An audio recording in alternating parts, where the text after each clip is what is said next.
Continuamos con el tema del viento.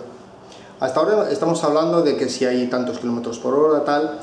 Ya hemos visto una manera en la que, viendo dónde ha impactado, podemos saber cuántos kilómetros por hora pertenece esa desviación. Eso le vamos a llamar que es un indicador. Indicadores, tal como se describe en el manual, son todas aquellas cosas que nos pueden ayudar a predecir el viento en base a la información que nos da. Por ejemplo, puede ser las ramas de los árboles, la sensación en la piel, el sonido, la reverberación, las ondas, si van así, si van así, si van a toda leche así, cuando van así, cuando se ven así como entrecruzadas, suele ser por viento frontal o trasero, y eso es buena señal. Vale. En el manual explico todo el tema ese de los indicadores, así que le echáis un vistazo. Voy a explicar algo que es súper básico, que nos va a ayudar para llegar al tercer método para el tema del viento. Si esto fuera la lana que tenemos colgada de la carabina, por cada 10 grados de inclinación lateral, para un viento de 90 grados,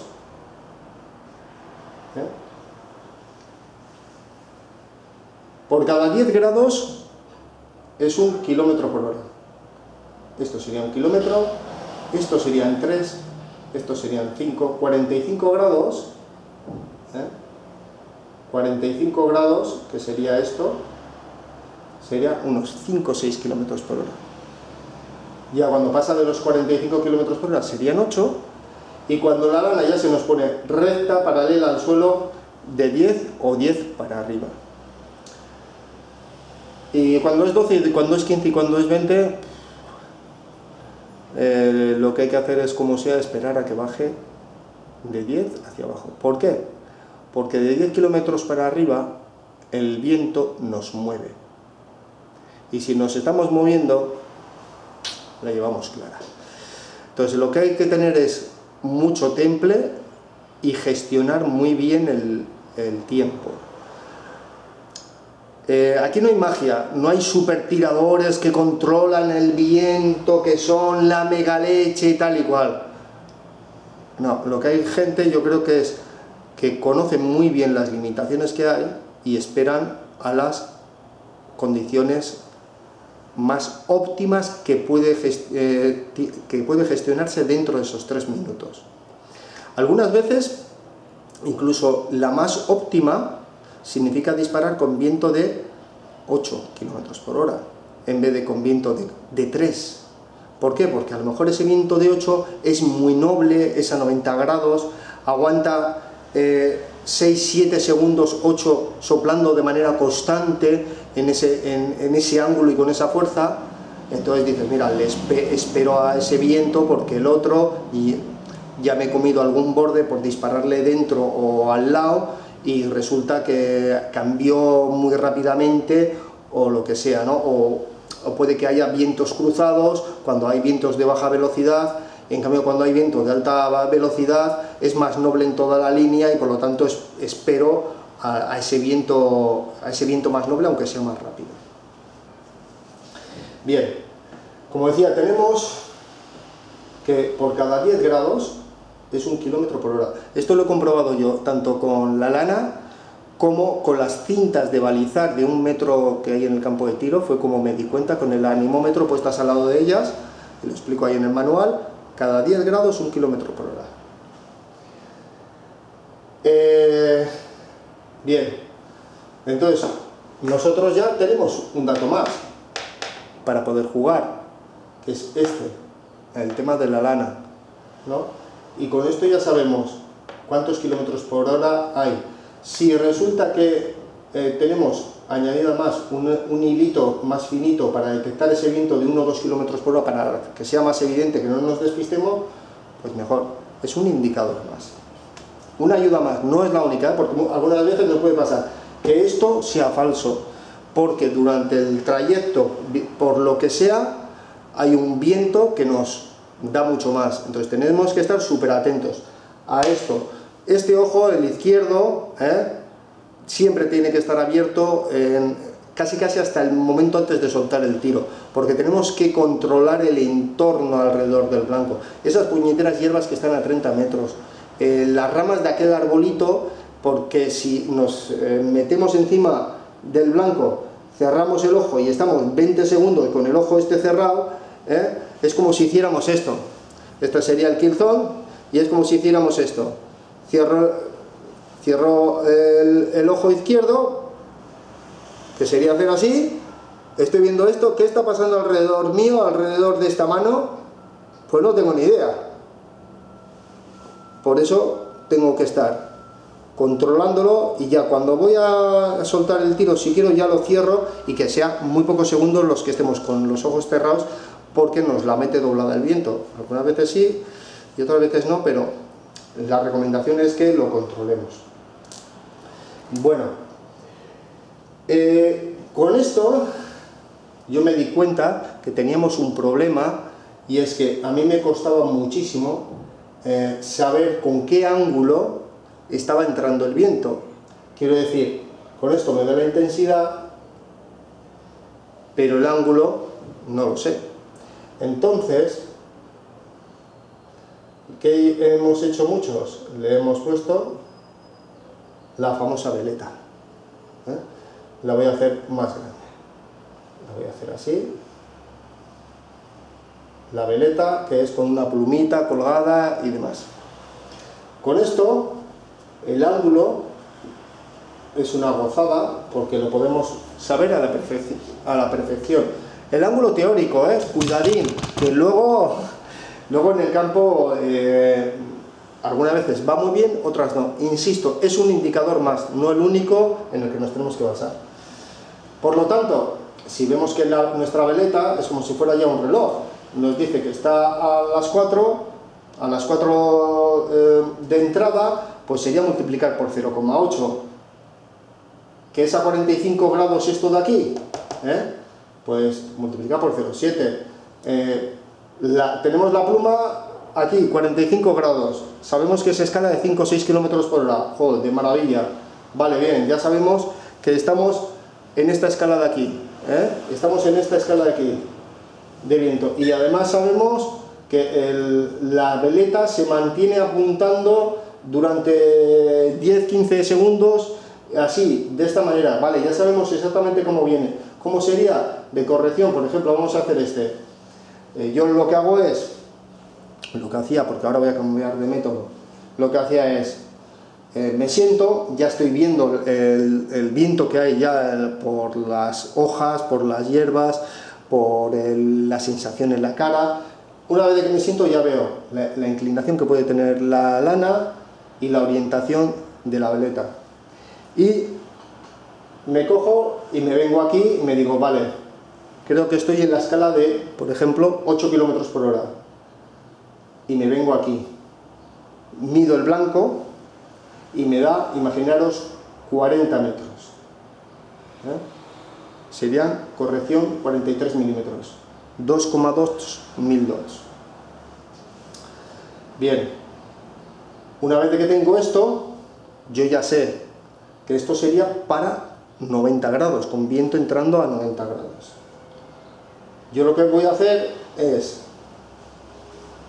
esperar y tener claro cuál es el mejor momento de si el viento que me entre así, así o así.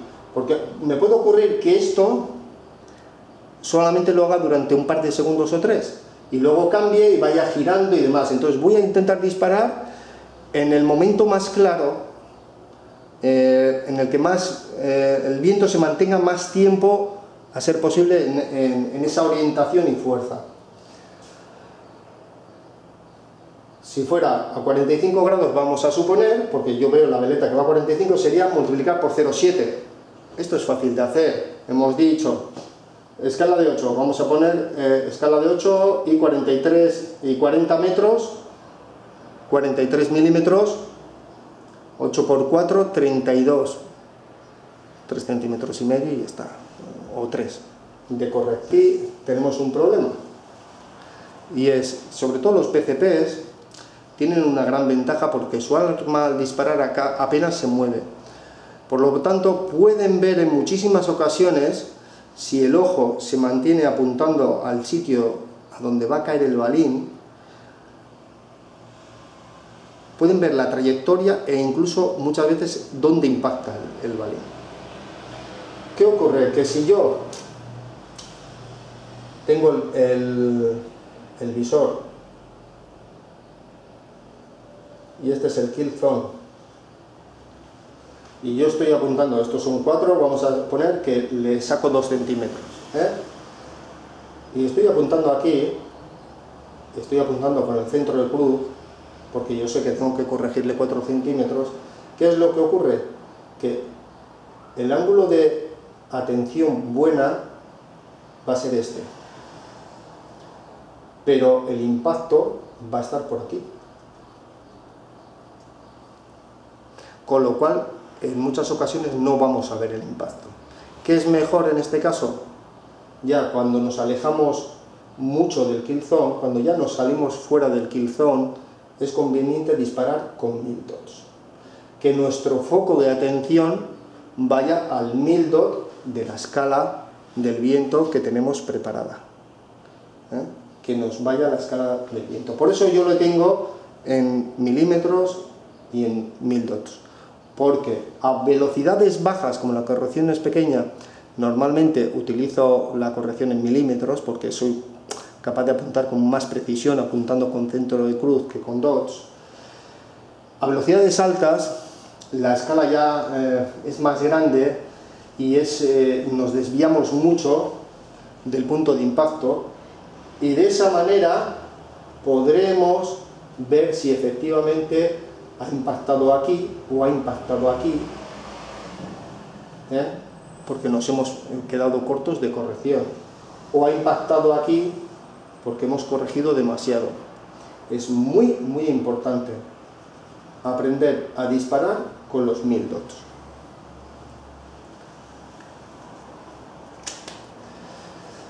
Este sistema, el de la veleta y el de los ángulos de corrección, a pesar de que, como veis, es bastante sencilla la multiplicación que hay que hacer o la división que hay que hacer, a mí me ha terminado por colapsar.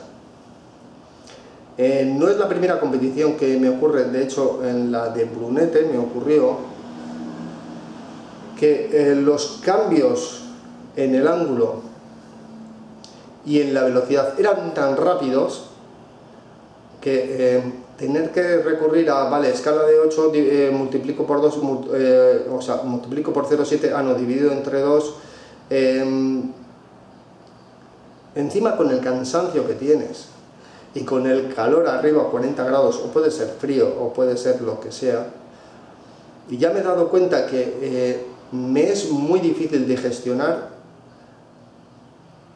esos cálculos matemáticos. Y fijaros qué fácil es, porque, insisto, yo sé que estoy en escala de 8, que son, vamos a ponerle 3000 dots, vale, empieza a variar el ángulo, ya empiezo a corregir más, empiezo a corregir menos,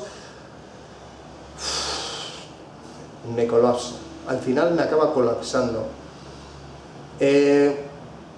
Ya lo he visto en varias competiciones y lo he visto en esta. Entonces, cuando llegué a casa, al día siguiente estuve reflexionando sobre ello y me puse a jugar con el juego este de Brian, que es el del viento, en el que aparece un indicador así, con la flecha, y aparece la velocidad y tienes que predecir a dónde disparar y demás. Eso está muy bien como juego para el principio, para que se nos meta en la cabeza que tenemos que corregir el viento dependiendo del ángulo de entrada, dependiendo de la distancia, etcétera, etcétera, ¿no? Pero eso colapsa al final. Entonces es un método que está bien cuando el viento es más o menos estable, cuando más o menos entra en ángulos parecidos, cuando no estás agotado, pero en el resto de casos, cuando estás muy cansado, etcétera, es un método que ya flojea. Así que me fui dando cuenta que mirando en la tabla había cosas que me sobraban y que podía llegar a la conclusión de que era esto por diferentes caminos. Así que hice una cosa, le llamé a mi buen compañero Bonsai, que va un poquito por delante de este que os habla en cuestión del viento, y si no, ahí están en cuanto a sus resultados con PCP, uno de los mejores tiradores del mundo actualmente. Y le dije, a ver, Bonsai, mira, yo ando un poco colapsado porque me pasó esto y no era capaz de gestionarlo. Y me dijo el muy cabrito, es que es normal, yo lo hago mucho más sencillo todavía. Y ese más sencillo todavía tiene toda la razón del mundo y es el método que voy a empezar a aplicar. Y ese ya os lo cuento en otro vídeo.